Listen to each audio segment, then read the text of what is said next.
আসসালামু আলাইকুম প্রিয় শিক্ষার্থীবৃন্দ। অনেকদিন যাবত তোমাদের সাথে সরাসরি ক্লাস থেকে আমরা দূরে আছি, তারপরেও আমরা চেষ্টা করে যাচ্ছি তোমাদের সাথে শিক্ষা কার্যক্রমে যুক্ত থাকার জন্য। আশা করি তোমরা ভালো আছো। করোনার এই দুঃসময়ে যথাসাধ্য চেষ্টা করবে সাবধানে চলতে, সাবধানে থাকতে, পাশাপাশি পড়াশোনাটাও চালিয়ে যাবে, কারণ অনেক দিন তোমাদের পার হয়ে যাচ্ছে ইতিমধ্যে। যাই হোক, আমি তাহমিনা বেগম, সহকারী অধ্যাপক, হাজরা ডিগ্রি কলেজের ব্যবস্থাপনা বিভাগে আছি। আজকে আমার তোমাদের সাথে যে ক্লাস দেবো সেটা হলো ব্যবসা সংগঠন ও ব্যবস্থাপনা দ্বিতীয় পত্রের অধ্যায় 3, পরিকল্পনা ও সিদ্ধান্ত গ্রহণ।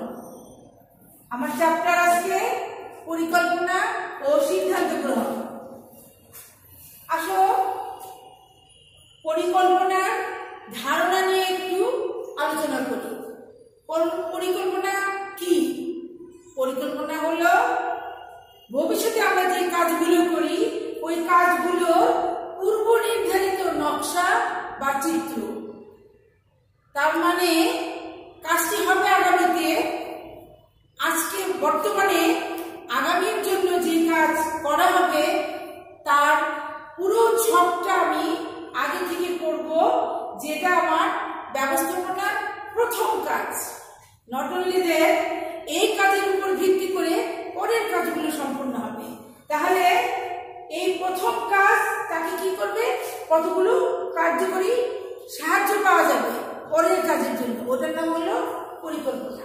আরো যদি সহজভাবে বলি, পরিকল্পনা হলো আগাম চিন্তা ভাবনা। কোন আগাম চিন্তা ভাবনা? কোন একটা গোল বা টার্গেটকে লক্ষ্য করে, কোন একটা গোল বা টার্গেটকে লক্ষ্য করে আগে আগে চিন্তা ভাবনা করা। সেক্ষেত্রে আমরা দেখো, এই পরিকল্পনা যখন করে ফেলি, আমার বইয়ের বিষয়ভিত্তিক আলোচনা আমরা পাই। পরিকল্পনা হলো কতগুলো বিকল্প থাকবে সেগুলোকে চিহ্নিত করতে হবে এবং নির্ধারণ করতে হবে। নির্ধারিত বিকল্প হতে সেগুলোকে মূল্যায়ন করতে হবে, বুঝতে হবে কোনটা আগে, কোনটা পরে, কোনটা কেমন। এই ভ্যালু অ্যাড করার পর সবচেয়ে বেস্ট বিকল্পটিকে নির্বাচন করতে হবে।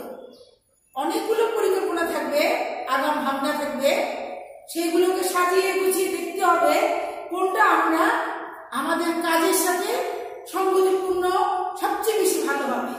এই সবচেয়ে বেশি ভালোর জন্য এই 3টি কাজের যোগসূত্রতায়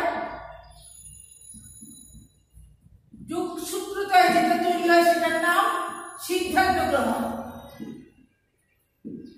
আমাদের চ্যাপ্টারের নাম পরিকল্পনা ও সিদ্ধান্ত গ্রহণ।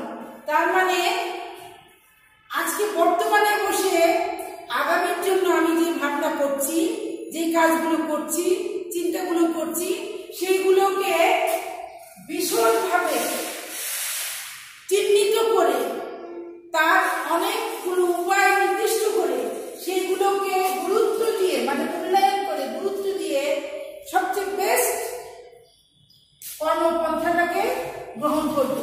এই যে সবচেয়ে বেস্টটা গ্রহণ করলাম, এখানে আমি যে কাজটি করলাম তার নাম সিদ্ধান্ত গ্রহণ।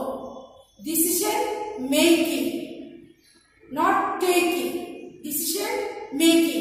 আমরা এই ডিসিশন মেকিংটাকে পরে অ্যানালাইসিস করব। আজকে আমার মূল ধারণা থাকবে, ফোকাস থাকবে অ্যাবাউট পরিকল্পনা, প্ল্যান। কারণ পরিকল্পনা যদি সঠিক না হয় তাহলে কর্মফল বা কার্যফল বা আউটকাম যথাযথ হবে না।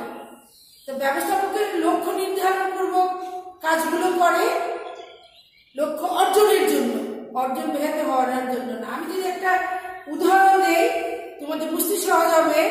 লক্ষ্য কখনো কখনো চ্যুত হয়, ব্যাহত হয়, কিংবা অর্জন হয় না, যেটা ব্যবস্থাপকের কাজ না।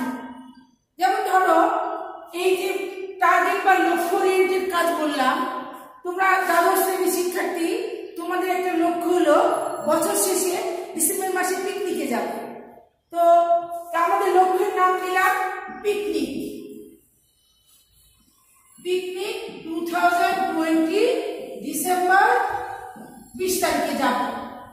হাজারা দুটো কলেজে দ্বাদশ শ্রেণীর শিক্ষার্থীবৃন্দ 20 তারিখে ডিসেম্বর মাসে পিকনিকে যাবে।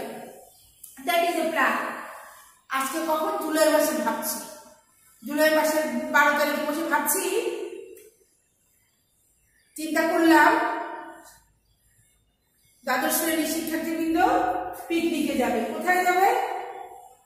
অধ্যক্ষ মহোদয় এবং অন্যান্য সবার সঙ্গে আলোচনা করে সুখী ধারণা নিলাম আমরা কাপ্তাই যাব। চাঁদা কত? 500 টাকা চাঁদা। বাস সবাই ফুরফুরে আমরা যাচ্ছি, যাচ্ছি। ইন্দামিনটা এটার দায়িত্ব দেওয়া হয়েছিল ধরি উপাধ্যক্ষ মহোদয়কে। তিনি কোনো কারণবশত স্টেশন লিভ করেছেন নাই, তো যেমন অন্যান্য সদস্যবৃন্দ যেমন হওয়ার করছে, কাজ করে যাচ্ছে। এখন ডিসেম্বর মাসের 15-16 তারিখের দিকে দেখা গেল আমাদের পিকনিকে যাওয়ার কথা ছিল 200 জন ছাত্রছাত্রী ধরি আনুমানিক। দেখা গেল আরো 100 জনের মতো ছাত্রছাত্রী যাবে, স্যার আমরাও যাব। স্বভাবতই শিক্ষকরা প্রথম দিকে না করলে পরে তাদেরকে বাদ দিতে পারে নাই, কারণ সবাই ছাত্র কাকে রেখে কাকে নিবে, বাদ দিবে। ওকে ঠিক আছে, কারা যেতে চায় আরো 100 জন যোগ হয়ে গেল। বাসের ব্যাপার, বাস ম্যানেজ করা হয়ে যাবে। তো বাসের ব্যাপার কেন খেতে হবে না? আচ্ছা ঠিক আছে, খাওয়ার উপকরণ বাড়াই দেবে, হয়ে যাবে, ম্যানেজ হয়ে যাবে। হলো তাই। যথারীতি 20 তারিখে রওনা দিতে গিয়ে প্রথমেই ধাক্কা। বাসে এত কিছু পরেও বাসে সিটের প্রবলেম, সবাই খুশি না, কেউ ঠিক মতো বসতে পারছে তো কেউ পারে নাই। ঠিক তেমনি দুপুরবেলা যখন লাঞ্চের টাইম হলো দেখা গেল যে ভলিউম বেশি, যেই ভেনুর কথা ছিল ভেনুও ঠিক মতো পাওয়া যায় নাই, মেনুও ঠিক নাই, তারপরও রান্না হয়েছে দেরিতে, ক্ষুধার্ত মোটামুটি সবাই খেয়েছে। সবচেয়ে বেশি সমস্যা হয়েছে কিছু ধরো 20-25 জন শেষের দিকে খাবারই পায় না। এমনই অবস্থায় পিকনিক শেষ, ফিরে আসছে সবাই। কিন্তু এই কাজের পিকনিক উপভোগে অনেকগুলো বিচ্যুতি আমরা দেখতে পাই। এটা কিন্তু সঠিক পরিকল্পনা বা উত্তম পরিকল্পনার অভাব। এমনটা তো হওয়ার কথা ছিল না। এই এমনটা যে হওয়ার কথা ছিল না, সেই কথাগুলোকে বুঝতে আমরা কতগুলো প্রশ্নের উত্তর আমরা পরিকল্পনার মধ্যে পাই। যেমন প্রশ্নগুলো আমি এখানে লিখছি: who, why, where, where, what, how. এই প্রশ্নগুলোর সম্পূর্ণ উত্তর যদি ওই পরিকল্পনার মধ্যে পাওয়া যেত তাহলে ওইটি উত্তম পরিকল্পনা। এই প্রশ্নগুলোর উত্তর ওই পরিকল্পনার মধ্যে গ্যাপ ছিল উত্তরে। তাই পরিকল্পনার সংজ্ঞা যদি তোমরা বই পড়ো দেখবে, পরিকল্পনা হলো কখন, কোথায়, কিভাবে, কে, কেন, কোন উপায়ে কাজটা করবে ইত্যাদির নাম হলো পরিকল্পনা। আসলে এটাই। এই প্রত্যেকটাকে ঘিরে আমরা পরে দেখব প্রত্যেকটি প্রশ্নের উত্তরই পরিকল্পনার মূল পরিকল্পনা ছিল, যেটা হয়নি। তাহলে এই যে পিকনিকের উদাহরণ দিলাম, পিকনিকের মধ্যে খুঁজে পেলাম পরিকল্পনার ধারাবাহিকতায় কিছু বিচ্যুতি, যেটা আমাদের কাম্য না। তাহলে আমাদের কাম্যতাকে পরিপূর্ণ করতে হলে পরিকল্পনার, উত্তম পরিকল্পনার বৈশিষ্ট্যের দিকে একটু দেখতে হবে। বৈশিষ্ট্যগুলো কি? 1 নম্বর উদ্দেশ্যের সুস্পষ্টতা, 2 নম্বর বাস্তবমুখিতা, গ্রহণযোগ্যতা বা পালনযোগ্যতা, সঠিক পথ নির্দেশনা, যেটা লাইক এ লুকিং গ্লাস, সমন্বয় ও যোগসূত্রতা, নমনীয়তা। মানে হলো, অল্প করে যদি আমরা বুঝতে চেষ্টা করি, উদ্দেশ্যের সুস্পষ্টতা হলো আমাদের পিকনিক লক্ষ্যকে ঘিরে যা যা করণীয় ছিল সবগুলো ক্লিয়ারলি থাকা উচিত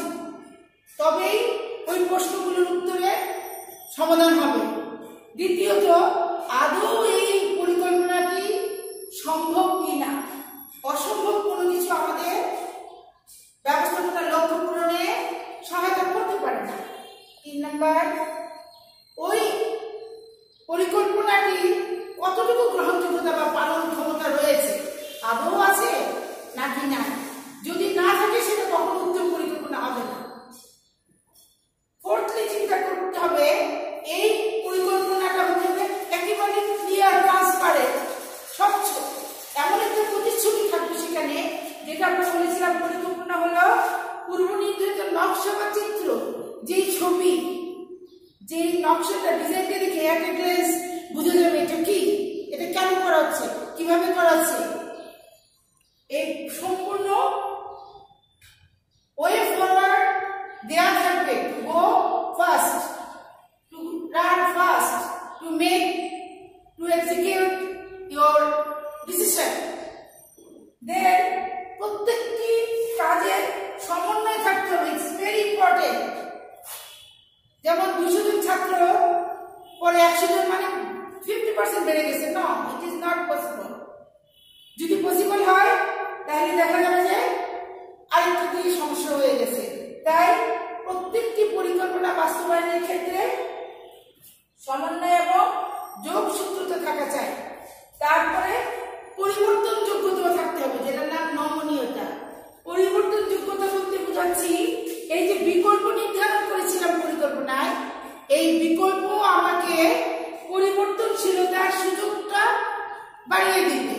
আমি যদি পরিকল্পনা করার সময় 1 নম্বর প্ল্যান, 2 নম্বর প্ল্যান, 3 নম্বর প্ল্যান এরকম করে কয়েকটি প্ল্যান রাখি কাছাকাছি, তখন আমার নমনীয়তার সুযোগটা আসবে। আমি অটোমেটিক্যালি পরিকল্পনা উত্তম করার জন্য, সঠিক করার জন্য আমি বেছে নিতে পারবো। সুতরাং এই গ্রেডিংটা আমাদের মনে রাখতে হবে যে পরিকল্পনা মূলত আগামীর কাজ। খেয়াল করে একটা জিনিস, সময়কে যদি আমরা ভাগ করি 3টা, একটা হলো বর্তমান, আরেকটা হলো ভবিষ্যৎ, আরেকটা হলো অতীত। পরিকল্পনা হলো এখানের কাজ, কিন্তু এটা শেষ হবে কখন, এখানে। তাহলে পরিকল্পনা হলো বর্তমানের কাজ, রিমেম্বার, বর্তমানের কাজটার নাম যেটা করছি সেটার নাম পরিকল্পনা, কিন্তু এইটা সম্পন্ন হবে কখন, ভবিষ্যতে। আর এই বর্তমান এবং ভবিষ্যৎ কোনো অবস্থাতেই অতীতকে বাদ দিয়ে নয়। অতীতকে বাদ দিয়ে যদি হয়, মানে অতীত ধারণার কোনো অভাব যদি থাকে, অতীত কোনো উদাহরণের অভাব থাকে, তখন বর্তমানের যে তৈরিকৃত পরিকল্পনা অনেক গ্যাপ থাকবে। তাহলে বর্তমান বেস অন অতীত, বর্তমানের ভিত্তি কোথায়, অতীতে। অতীত আমাকে সামনের দিকে তাকানোর জন্য গাইডলাইন দিবে, টু মেক এ প্ল্যান। আমাকে যদি এখানে প্ল্যান বানাতে হয়, আমার এই শিকড় বলে দিবে, গাইডলাইন বলে দিবে how to make my plan. আর আমি এখানে যেহেতু প্ল্যান এক্সিকিউট করেই ফেলতেছি, তখন তো আমার করার কিছু নাই। আমার যা কিছু করতে হবে এখন ভেবে নিতে হবে ওই ভাবনার শিকড়টা কোথায়, অতীতে। সুতরাং অতীতে দাঁড়িয়ে, অতীতকে বেস করে, অতীতকে গুরুত্ব দিয়ে ভবিষ্যৎকে দেখার নাম পরিকল্পনা। আমি আশা করি তোমরা বই পড়বে, বইয়ের মধ্যে পরিকল্পনার কতগুলো সুস্পষ্ট উদাহরণ দিয়ে ধারণার ব্যাপ্তি ঘটিয়েছে। আমি আশা করি তোমরা যদি পরিকল্পনাকে বোঝার চেষ্টা করো অ্যাজ পার ইওর বুক, নিশ্চয়ই পারবে। তবে এখানে আমি এই পরিকল্পনা বুঝতে গিয়ে একটা বেসিক ধারণার দিকে যেতে চাচ্ছি, সেটার নাম হলো গোল। যে গোল বা লক্ষ্যকে আমরা এখানে একটা চিহ্ন দিয়েছিলাম, যেখানকে ঘিরে পরিকল্পনা পরিচালিত হয়। চলো তাহলে গোল কি, লক্ষ্য কি, গোল কাকে বলে, গোল বলতে কি বুঝি? গোল হলো পরিকল্পনার অভিপ্রেত ফল। এই যে ভবিষ্যতের দিকে যাচ্ছিল, এটা হলো গোল। পরিকল্পনাটা যেদিকে যাচ্ছে অভিপ্রেত ফল, ফলটার নাম হলো গোল। এটা একটা পরিভাষা। গোল কি? আবার বলছি, গোল হলো পরিকল্পনার অভিপ্রেত ফল। মনে রাখার চেষ্টা করো, পরিকল্পনার অভিপ্রেত ফল, এটার নাম হলো গোল। আমরা যে পরিকল্পনাটা যাকে ঘিরে করি ওই ফলাফলটা হলো গোল। যেমন পিকনিকটা ছিল আমাদের গোল, পিকনিক করা 2020 ডিসেম্বরে পিকনিকটা করবো, ওটা ছিল আমাদের গোল। কেউ কেউ গোলটাকে টার্গেটও বলে, নো প্রবলেম, টার্গেট বলতে পারো। আচ্ছা, একজন শিক্ষার্থী হিসেবে তোমরা তো ফুটবল খেলার গোল পোস্টকে দেখেছো। গোল পোস্টে কি দেখেছে যে প্রতিপক্ষ খেলোয়াড়বৃন্দ এক পক্ষ অন্য পক্ষকে ওই পোস্টে বলটাকে ঢুকাতে পারলে তাদের একটা করে গোল হয়। আচ্ছা, এটা তো সহজে গোল বুঝলে যে একটা গোল, দুটা গোল, ওদেরও 4টা গোল, আমার 2টা গোল, তাহলে 4টা গোল বেশি। ওকে, কিন্তু ক্রিকেট খেলে কি গোল আছে? আছে। আর হাডুডু খেলে গোল নাই? গোল, গোল বা লক্ষ্য সব খেলাতেই আছে। জিততে হলে গোল বা লক্ষ্যে পৌঁছতে হবে। এই গোল বা লক্ষ্য একটা প্রতিষ্ঠানে ব্যবস্থাপক গোল বা লক্ষ্যকে কেন্দ্র করেই তার পরিকল্পনাগুলোকে সাজিয়ে গুছিয়ে সেট করে। তাহলে গোলগুলো কি কি? গোলগুলোর কতগুলো খুব সুন্দর সুন্দর নাম আছে। নামগুলো আমি এখন দেখি। একটা হলো উদ্দেশ্য ভিত্তিক, অবজেক্টিভস, মিশন, টাইম গোল, বাজেট গোল, স্ট্র্যাটেজিক গোল, অপারেশনাল গোল। ইংলিশে লিখেছি কিন্তু আমি এর মিনিং গুলো বলতে চাচ্ছি। দেখো, অবজেক্টিভ বলতে একটা স্কুলের যে উদ্দেশ্য, একটা মাদ্রাসায় কিন্তু ওই স্কুল উদ্দেশ্য না, একটা বাজার বিপণীর কেন্দ্রে কিন্তু ওই উদ্দেশ্য না, কিন্তু গোল আছে তাদের। সুতরাং উদ্দেশ্য, ওই যে বলেছিলাম উদ্দেশ্য সুস্পষ্টতা, এই গোলগুলো উদ্দেশ্য ভিত্তিক গোল হবে। মিশন হলো ওই উদ্দেশ্যেরই আরো স্পেসিফিকেশন। যেমন মিশন হলো আমাদের এই হাজারদুয়ারি কলেজে 100% পাস। তাহলে কি করতে হবে? A+ যদিও হারে কম হলেও শতভাগ পাস আমাদের মিশন। তারপরে আসো টাইম গোল।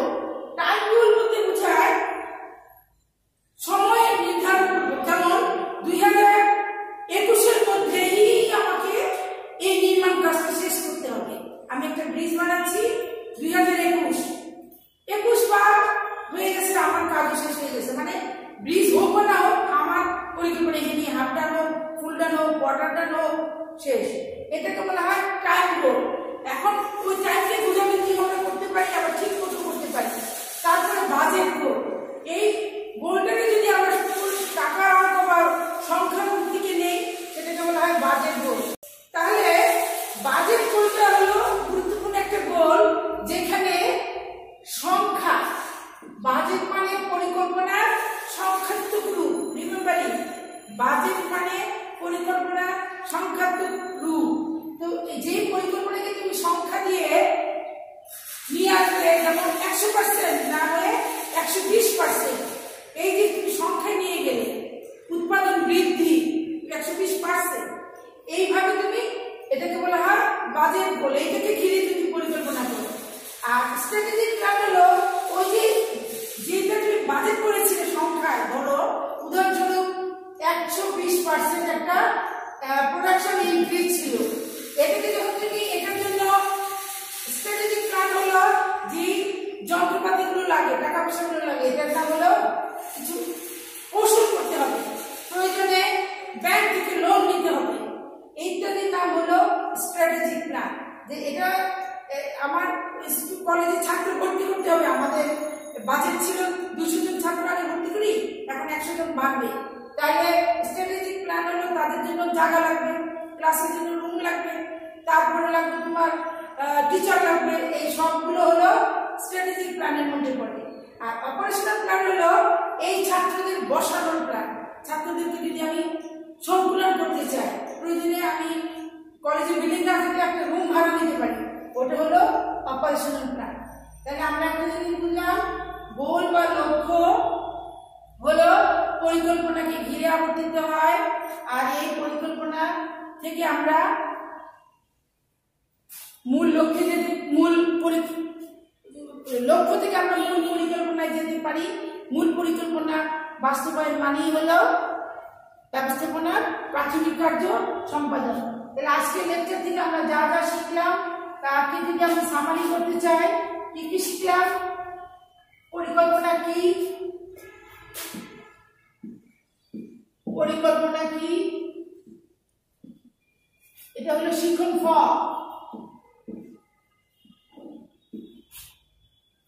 পরিকল্পনার উত্তম পরিকল্পনার বৈশিষ্ট্য, উত্তম পরিকল্পনার বৈশিষ্ট্য। তারপরে শিখলাম লক্ষ্য কি, লক্ষ্যর প্রকারভেদ এবং পরিকল্পনার গুরুত্ব।